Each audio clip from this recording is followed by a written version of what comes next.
clase de, pues de repaso o de repetición, se puede decir, ¿verdad? Porque ya estuvimos viéndola el día lunes con algunos hermanos. Hoy vamos a abordar otra vez el tema. A partir de esta clase ya se quedan grabadas las clases en video y pues ya vamos a tener la oportunidad de estarlas subiendo a internet, al YouTube específicamente, y luego ya postearlas en nuestra página para que si alguien las quiere volver a repasar en el futuro, pues ahí va a poder hacerlo. ¿Me indica si escuchas algún eco o algo raro? O si me dice si se escucha bien.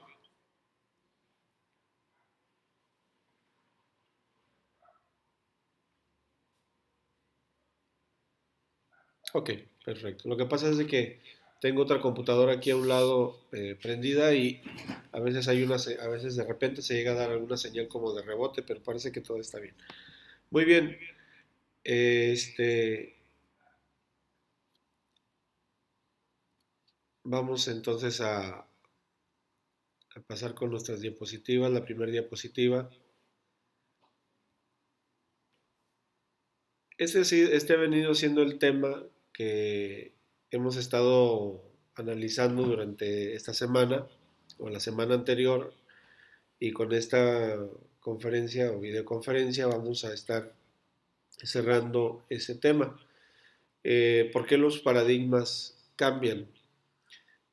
Bueno, vamos a analizar en esta clase dos situaciones principales que son las que propician el que los paradigmas humanos estén cambiando. Básicamente nos estamos refiriendo a los paradigmas humanistas, eh, y específicamente a los paradigmas humanistas en respecto a la educación. ¿Por qué cambian? ¿Por qué viene uno? ¿Por qué viene otro y después otro?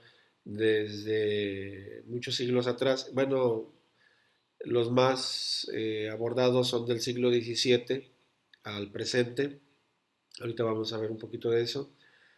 Pero paradigmas siempre ha habido, en todos los siglos, pero aquí la cuestión que nos estamos planteando es por qué el hombre cambia sus modelos, porque eso es lo que significa la palabra paradigma, porque siempre están cambiando a uno y luego a otro y luego a otro, y es fecha de que los años y los siglos siguen corriendo y los teóricos de la educación y de la psicología siguen cambiando sus modelos o sus paradigmas.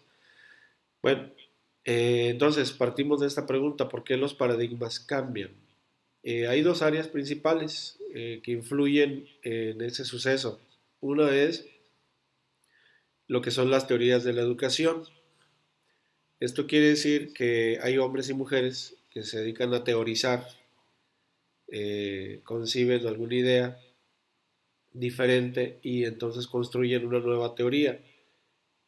Allí interactúan varias disciplinas, como la que estás mirando aquí compartida en la presentación: la antropología, la sociología, entre otras más disciplinas humanas que intervienen. Entonces, estas personas que por supuesto no conocen a Dios, sino que teorizan todo a partir de la misma mentalidad humana, están de acuerdo con unas cosas, están en desacuerdo con otras cosas, eh, y luego presentan nuevos modelos, y van cambiando y van cambiando. Hay que recordar que los modelos de la educación buscaban o buscan hasta el día de hoy producir un ser humano bueno, un ser humano mucho mejor, más evolucionado, que se comporte bien socialmente, que sea bondadoso, que tenga valores, que manifieste una naturaleza pues más perfecta, y todo eso lo quieren conseguir por medio de la educación. Pero como decía hace un momento, los paradigmas han venido, han estado llegando unos, llegan otros, y no ha sucedido lo que ellos tanto han esperado, que el ser humano mejore. Incluso si tú te fijas en el discurso de muchos políticos, es ese, ¿no? Digamos, el político se plantea estrategias para bajar el índice de criminalidad en una ciudad.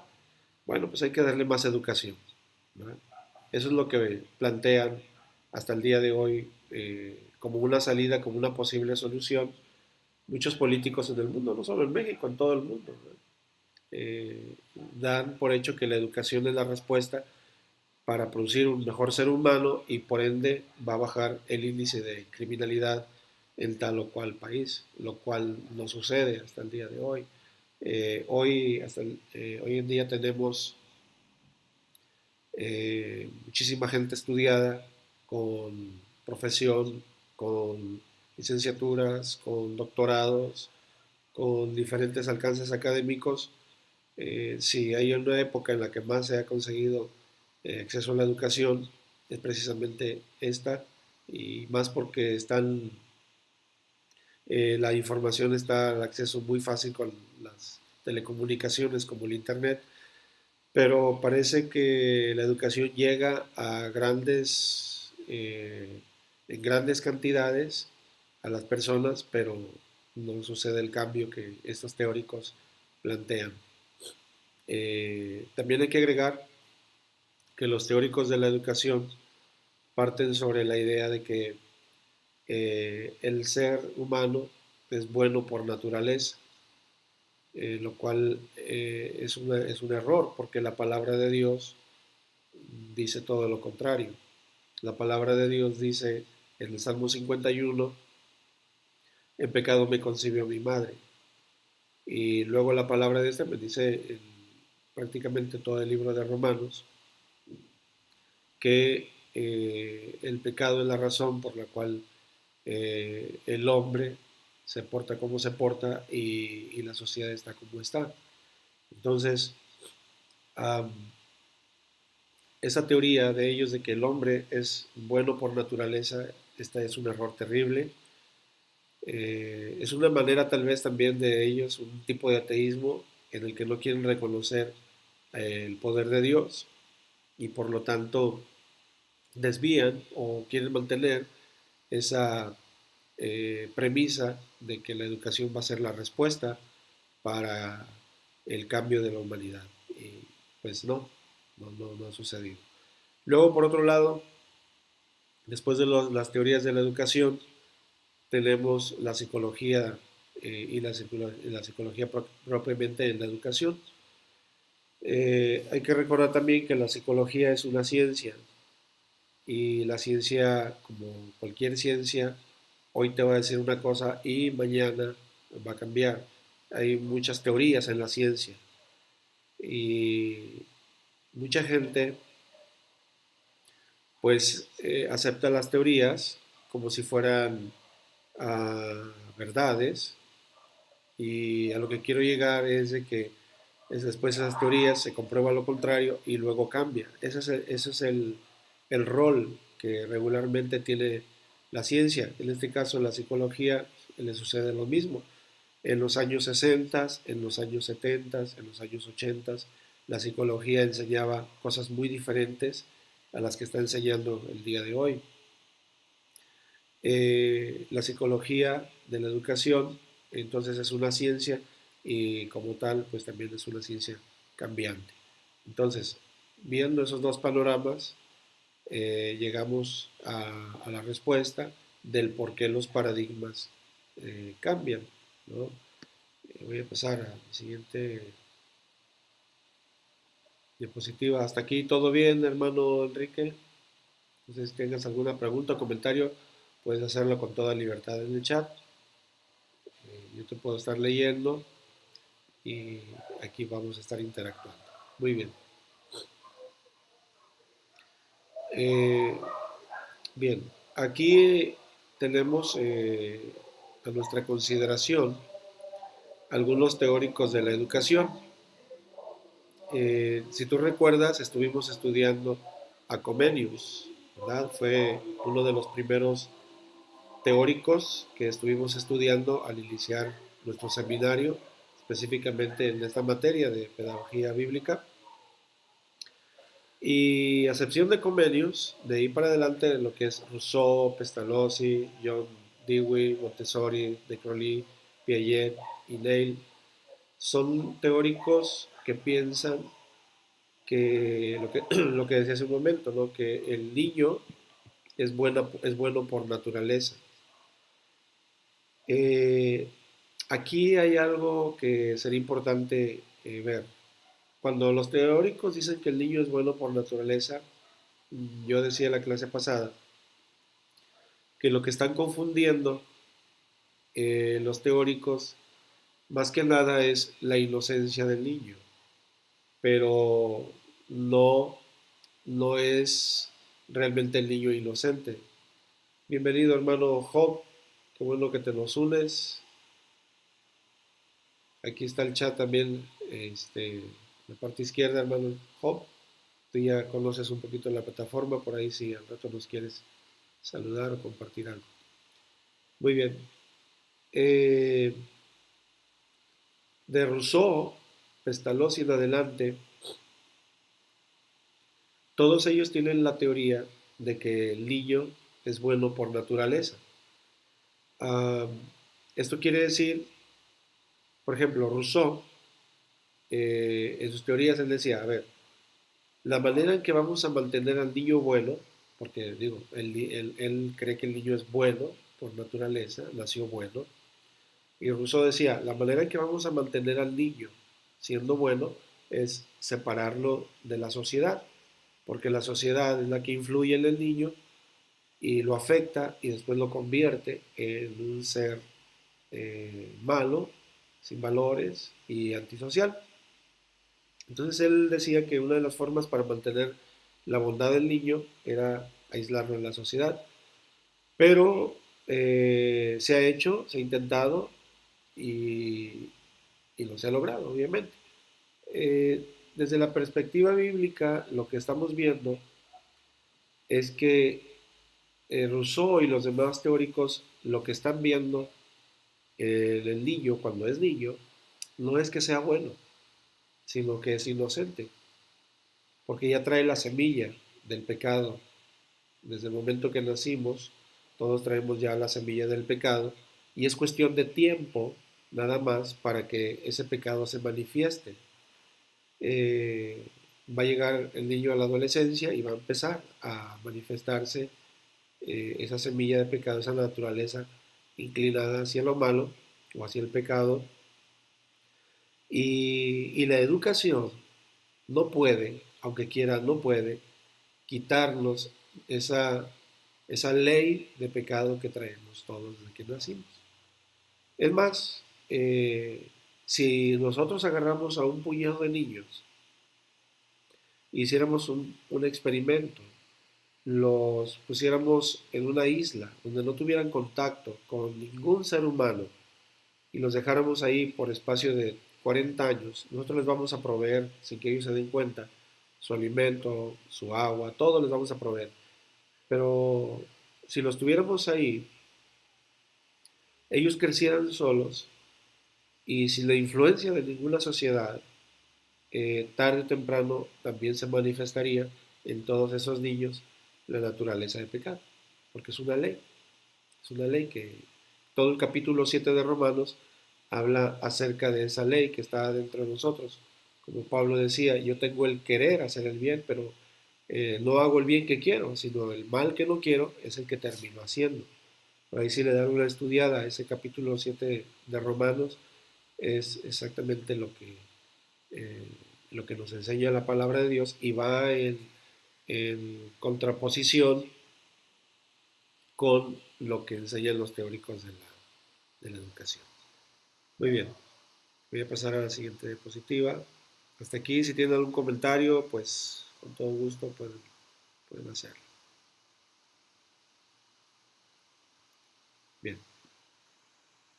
Eh, Como decíamos anteriormente, eh,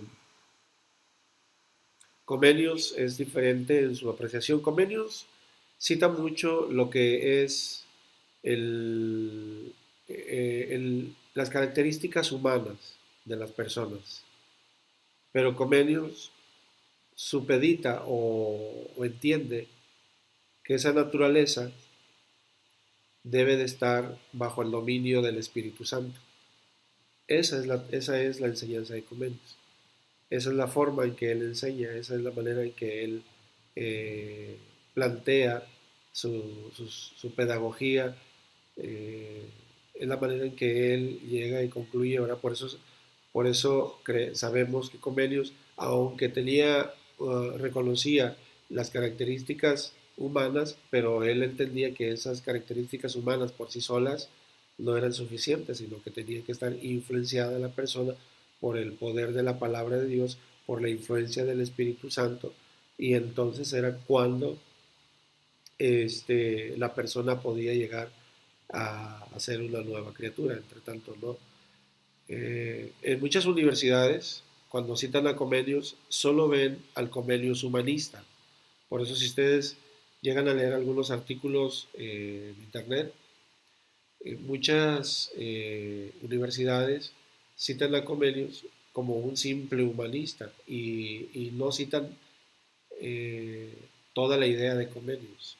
Es decir, las universidades humanistas lo que hacen es quitan todo lo que Comenius habló acerca de la palabra de Dios y extraen solamente las ideas de Comenius en relación al ser humano.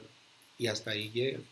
Pero bueno, esa no era la visión, esa no era la visión realmente de Comenius. Eh, Bien, a continuación estamos viendo lo que son las teorías del aprendizaje. Aquí les pongo cinco, aunque hay más: el conductismo, el cognitivismo, el humanístico, el constructivismo y el disruptivo. Aquí quiero hacer un repaso rápido de estas teorías de aprendizaje, que lo que quiero mostrar aquí es, eso está relacionado con lo que comencé a decir en nuestra presentación. ¿Por qué cambian las teorías? ¿Por qué cambian los paradigmas? ¿Por qué cambian los modelos? Pues aquí lo hemos manifestado más claramente. Por ejemplo, el conductismo es un área de la psicología humanística o humanista que se enfocó o se sigue enfocando, todavía existe el conductismo, pero cuando inició se enfocó en, en cambiar, en cambiar la conducta humana. Ellos no tomaban en cuenta nada de lo que ocurriera en la mente, sino que ellos decían, nosotros podemos cambiar la conducta humana a través de algo que se llaman reforzadores. Los reforzadores no es otra cosa más que premios y castigos. El conductista dice, si yo agarro a un animal o agarro a un humano y le aplico un reforzador, voy a conseguir quitarle o ponerle una conducta. Esa es la base del conductismo, ¿verdad? En las escuelas, desde hace muchos años para acá, eso es lo que ha habido, el conductismo. Hay por ahí una película que igual es una película secular, pero si la pueden ver, se las recomiendo, se llaman Los Coristas. Eh, Se ve ahí en acción el conductismo tal cual, ¿no? De hecho tiene una frase que dice acción y reacción. Y es lo que se emplea. De hecho, en muchas escuelas, todavía hasta el día de hoy, muchas escuelas están todavía muy impregnadas del conductismo. El niño se porta mal, lo castigan; se porta bien, lo premian; saca buenas calificaciones, lo alaban; saca mala calificación, lo minimizan o pues hasta le hacen bullying, ¿no? O la misma familia le reclama. Este, no es otra cosa más que el conductismo en acción, ¿verdad? Haces bien, te premio; haces mal, te castigo, con la finalidad de que el niño se esfuerce y cambie. Pero el conductismo, ¿verdad? Por supuesto que tampoco tomaba en cuenta la gracia de Dios, sino simplemente las capacidades de una influencia externa para cambiar al hombre. Entonces, en pocas palabras es el hombre tratando de cambiar al hombre, o dicho de otra manera, el hombre tratando de mejorar al hombre por medio de reforzadores. ¿Ok? Esa es la base del conductismo. Quiero decirles que la Biblia sí habla mucho de disciplina, de castigos, de premios también, por qué no decirlo, ¿verdad? Pero la Biblia, nosotros sabemos que no se queda en un conductismo de que el premio es el que nos hace cambiar o el castigo es el que nos hace cambiar, ¿verdad? ¿Cuántas veces no castigó Dios, por ejemplo, a Israel? Israel no cambiaba. ¿Cuántas veces Dios bendijo también a Israel? Israel volvía a su pecado.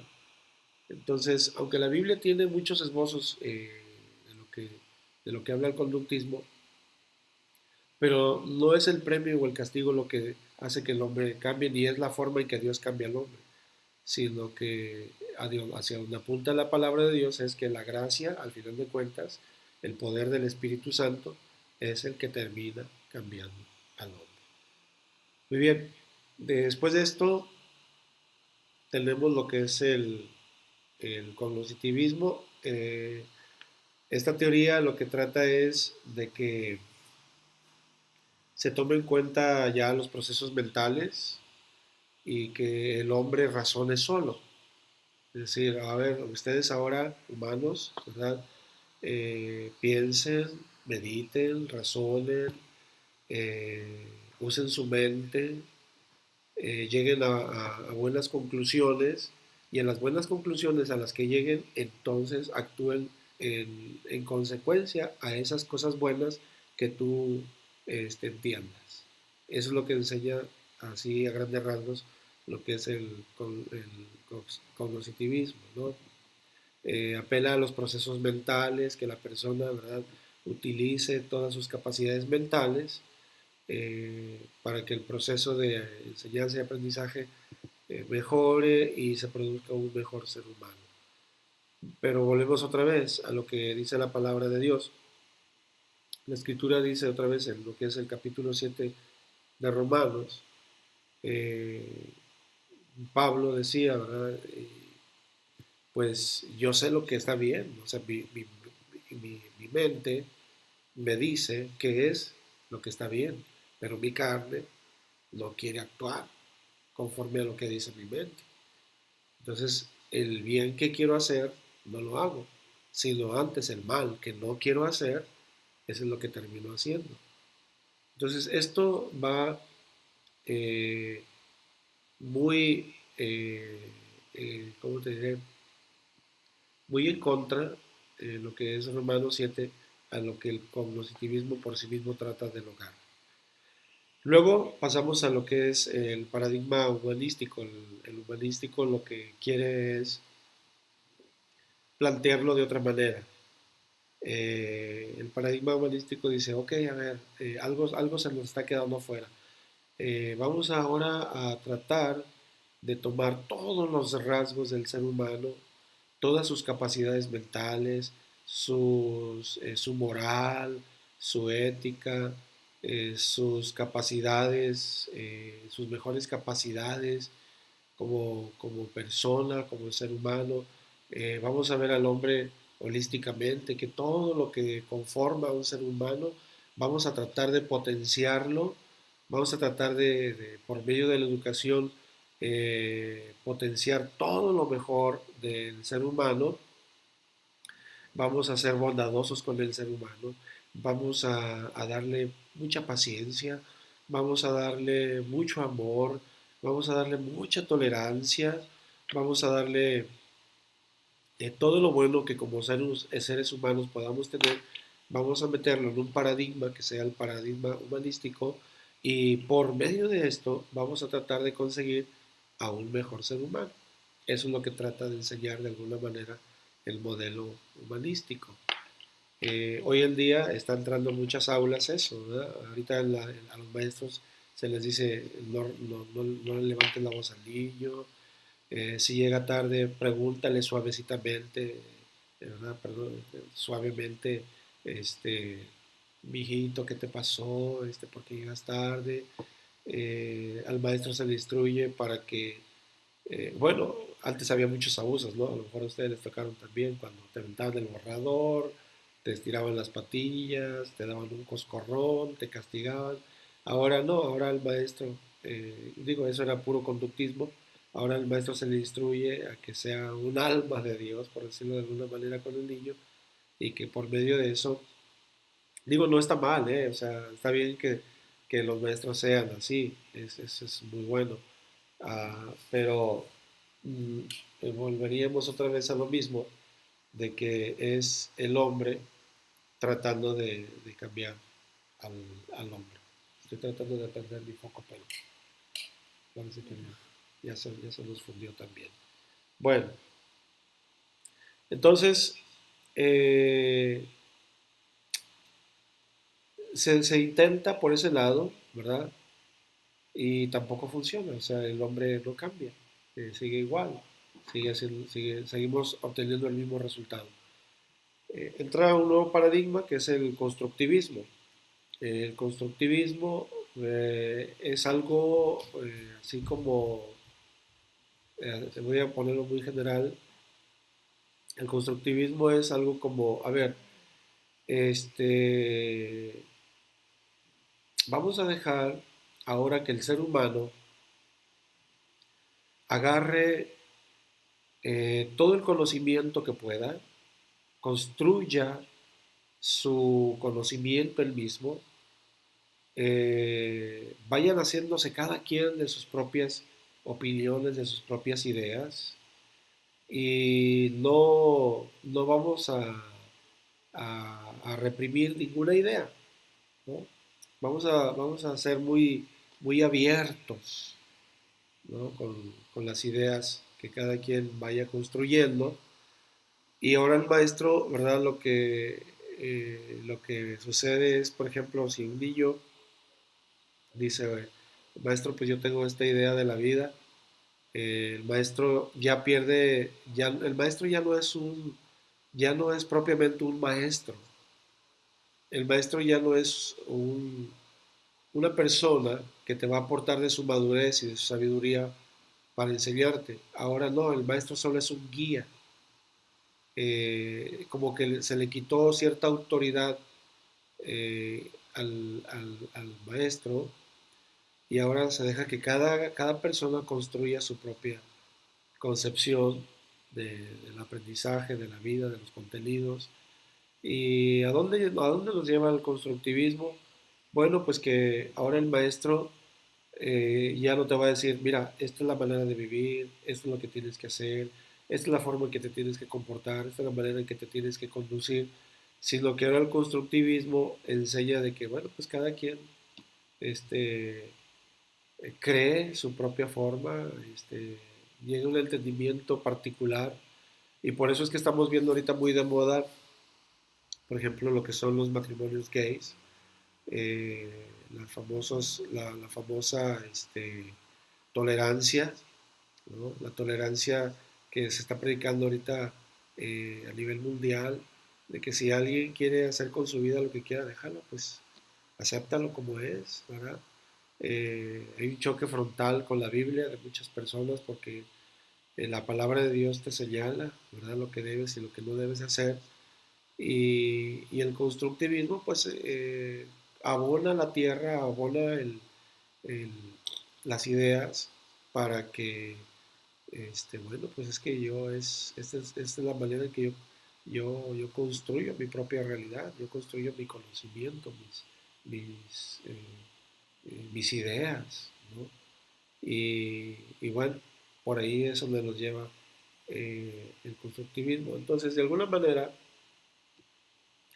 diríamos, y que es el hombre diciéndole al hombre, mira, yo ya no te voy a decir lo que tienes que hacer, cómo vas a vivir, cómo vas a pensar. Ahora tú solito emplea tus capacidades, analiza, razona, piensa, deduce, sintetiza y resume, y de ahí saca lo que tú creas que es y vive como tú quieras vivir, ¿no?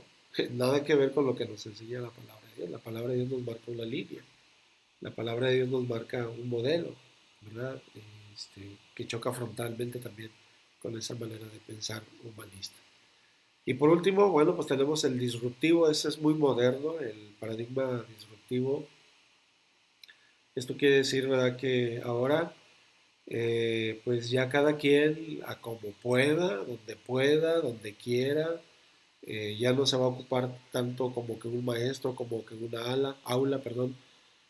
Ahora tú vas a aprender del mundo, tú vas a aprender en una sala de cine, tú vas a aprender en un museo, tú vas a aprender en la calle, tú vas a aprender un poquito en tu familia, tú vas a aprender de donde puedas, ¿no? Eh, por eso se llama disruptivo, que ya no se le marca una línea al alumno, sino que ahora pues déjalo, que agarre el rumbo que quiera, que aprenda como quiera, que eh, absorba, ¿verdad? Como le plazca a la persona.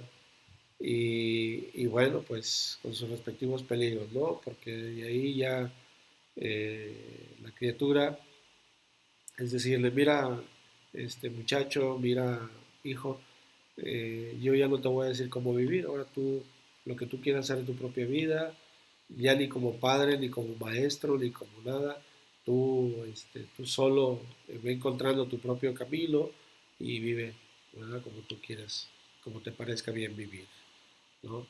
Eso me recuerda un poquito a lo que dice la palabra de Dios, ¿verdad? Cada uno se desvió, cada uno hizo lo que quiso, cada quien buscó el camino que quiso y por eso terminamos como terminamos, ¿verdad? Lo que marca también otra vez el libro de Romanos. Dice todos se hicieron inútiles, todos se desviaron, este, en fin.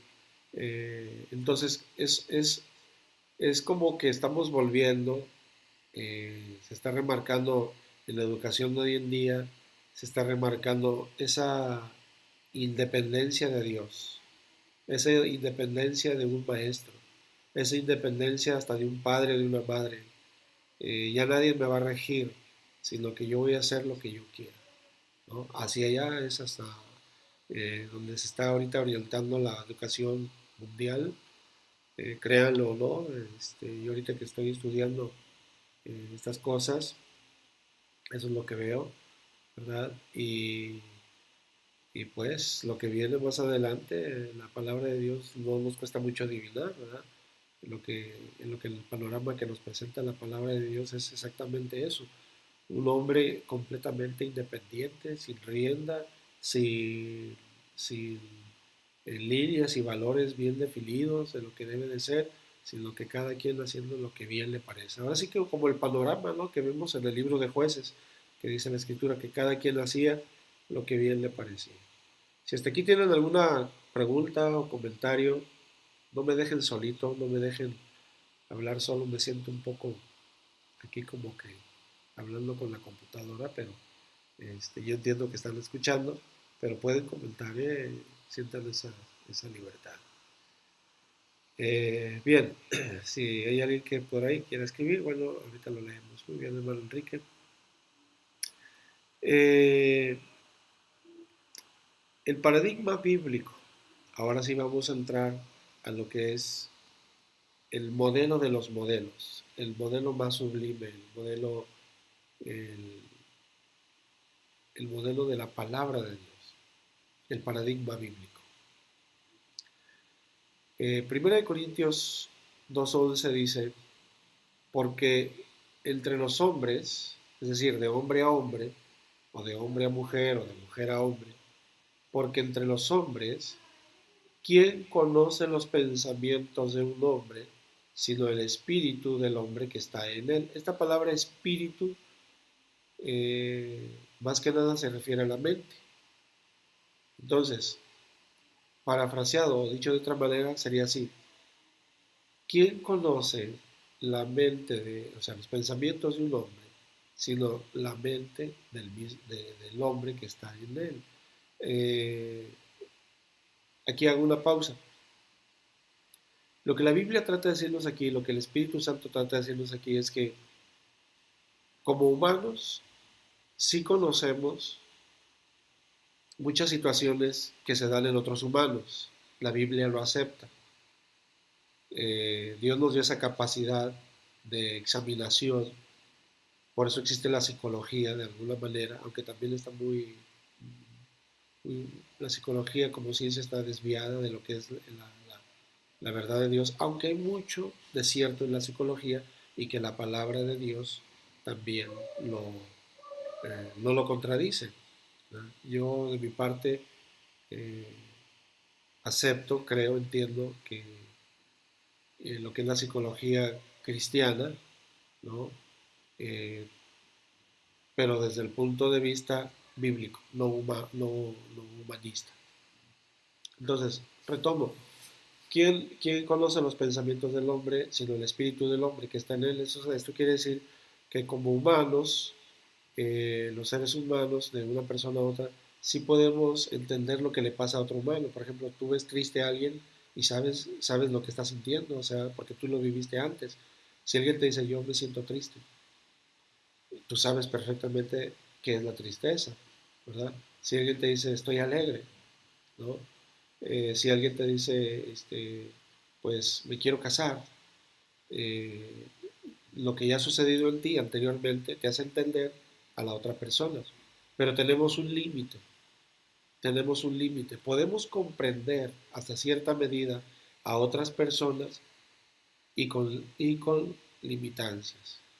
Bien, la segunda parte de lo que enseña este texto es, asimismo, dice, nadie conoce los pensamientos de Dios sino el Espíritu de Dios.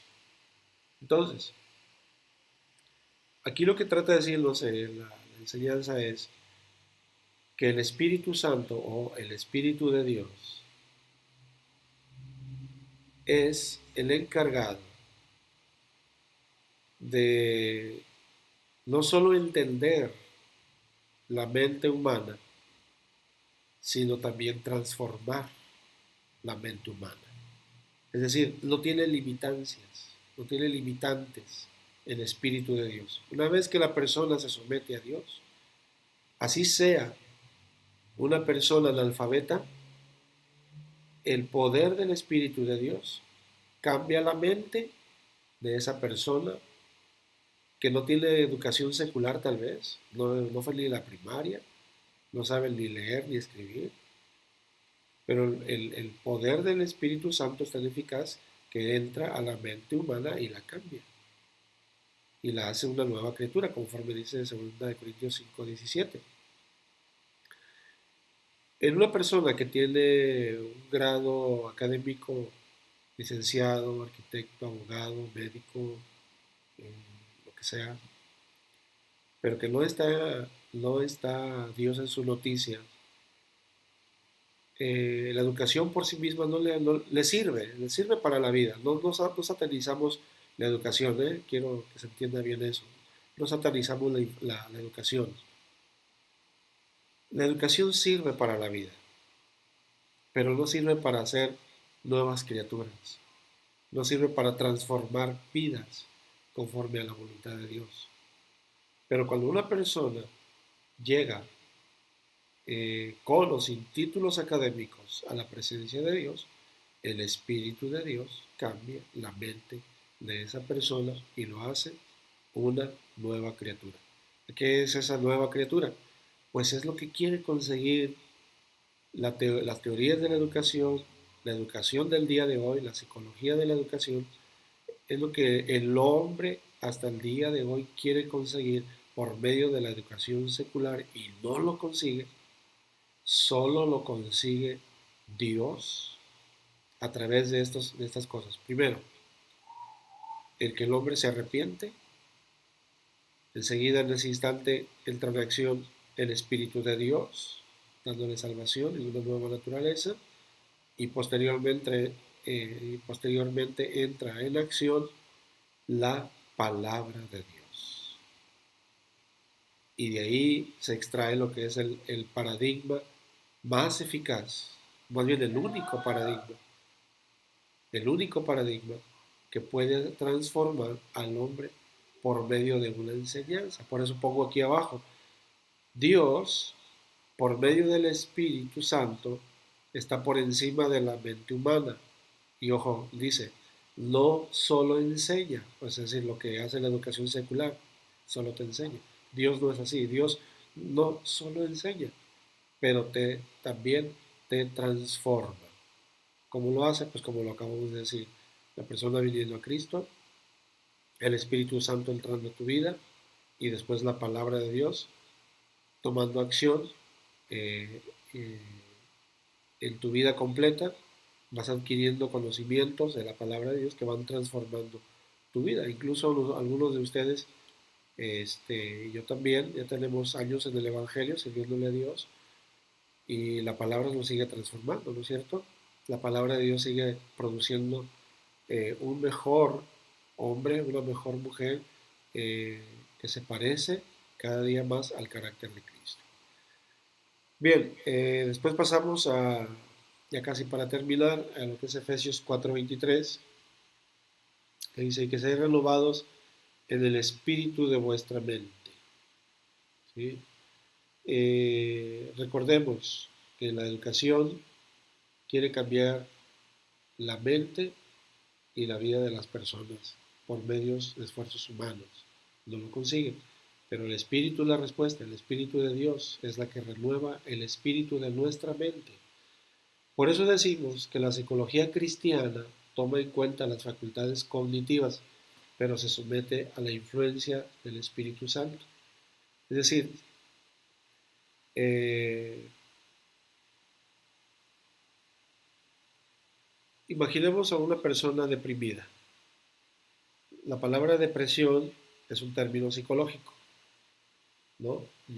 Ustedes y yo lo aceptamos como una palabra válida, aunque no aparezca en la Biblia, pero es válida porque la Biblia habla de tristeza. ¿Qué es la tristeza? ¿Qué es la depresión? Son cosas similares, ¿no? La depresión es una tristeza muy profunda. Cuando una persona está en ese estado, por causa de su pecado probablemente, eh, el psicólogo cristiano sabe que no es un consejo humano el que va a cambiar a la persona o la va a hacer sentir mejor, sino el psicólogo cristiano sabe que debe de guiar a esa criatura hacia Dios, hacia la influencia del Espíritu Santo y hacia la influencia de la palabra de Dios como respuesta eficaz para que esa persona sea renovado el espíritu de su mente. Y entonces esa persona alcance paz, alcance bendición. Entonces, debemos enseñar, más adelante, cambiando un poquito, debemos enseñar bien, pero bajo la influencia del Espíritu Santo. Yo nunca me atrevería a decir, pues el consejo que le di a este hermano, de que le eche ganas, de que todo está bien, que no pasa nada, sin citarle yo a Dios y su palabra, sin orar junto con él, yo no me atrevería a decir, no, pues con esas palabritas que le di, wow, lo hice sentir mejor. Qué hombre tan bueno soy. O sea, no, como pastor, como enseñador entiendo que tengo que agarrar a esa persona y decirle, ¿sabes qué? Eh, vamos a orar, vamos a ver qué nos dice la palabra acerca de tu problema, háblame qué estás viviendo, eh, mira esto es lo que dice la palabra de Dios para ti, eh, o compartirle ciertas experiencias que nosotros tuvimos con Dios y de alguna manera llevarlo a la influencia del Espíritu Santo. Y esa es la forma en que la enseñanza logra ser eficaz. No somos nosotros, sino es el Espíritu de Dios el que termina haciendo la obra. Eso nunca debemos de perderlo de vista. Por último, y como resumen, el humanismo busca un producto. ¿Qué busca el humanismo? El humanismo busca un buen ser humano y lo quiere conseguir por medio del conocimiento secular. ¿Se acuerdan lo que dice en Génesis 3 cuando la serpiente le dijo a Eva, ¿verdad? Con que Dios te ha dicho que no comas de ningún árbol, y la mujer le contesta, bueno, no, sí podemos comer de todos, menos del árbol de la ciencia del bien y del mal. En otras palabras, el árbol del conocimiento, de los conocimientos, ¿verdad? Entonces, realmente el diablo no ha cambiado su estrategia. El diablo sigue diciéndole a la humanidad que por medio del conocimiento secular, por supuesto, van a llegar a ser superhumanos o casi dioses. El diablo no ha cambiado su estrategia. ¿Cómo busca el humanismo cambiar al hombre? Como ya dijimos varias veces, con contenidos y conocimientos, o sea, con educación y con una filosofía o doctrina que es el humanismo. Así es como eh, el hombre trata de cambiar al hombre. Pero bien, hemos estado analizando que el paradigma bíblico es realmente la respuesta, no hay más fuera de ello. Y como enseñadores, ustedes y yo tenemos que eh, remitirnos al poder de la palabra de Dios. Tenemos que enseñar acorde a la palabra de Dios y saber que es ella la que cambia la vida de las personas. Miren, hoy en día hay muchos hijos de hermanos incluso. En la clase pasada por ahí me compartía una hermana. Hay muchos hermanos que buscan buenas escuelas para sus hijos. Y está bien. Si tú quieres que tu hijo tenga una buena educación, académicamente hablando, está bien, es válido. Pero hay mucha gente que anda buscando buenas escuelas para tener buenos hijos. ¿Entienden? Entonces es el error. Incluso puede algún cristiano caer en ese error. Como les vuelvo a decir, no satanizamos la educación es necesaria y tiene sus ventajas pues, y sus limitantes también. Pero esa educación, nosotros como enseñadores, como padres, debemos de complementarla con la verdadera educación del cielo, que es la palabra de Dios. Como pastores, tenemos que enseñarles a nuestros hermanos en Cristo que no dejen de enseñar a sus hijos, porque es como realmente nuestros hijos van a llegar al conocimiento de la palabra de Dios y en su momento alcanzar salvación y ser nuevas criaturas también. Muy bien, hermanos, pues hasta aquí es mi participación. No sé si tienen algún comentario, hermano Enrique, hermano Job, si tienen algún comentario que hacer al respecto. Eh, bueno, pues los puedo leer ahorita en el chat. Si tienen alguna duda o incluso si no están de acuerdo en algo, pues con todo gusto ¿verdad? Podemos analizarlo. Pero espero que Dios nos ayude y que podamos estar creciendo. Te invito, hermano Enrique, a que sigas adelante y hermano Job, pues a que también te vayas preparando para ir dando también tus clases presenciales como esta y ya debe de estar funcionando todo bien. Así es de que, pues, ánimo con la ayuda de Dios. Muy bien, hermano Enrique, pues, me da gusto que todo esté bien. Espero que así sea. Ya tenemos por ahí programadas las siguientes clases. Y si alguna duda, algún comentario, pues ahí tenemos la plataforma para cualquier situación o para cualquier observación. Pues déjenme parar mi grabación.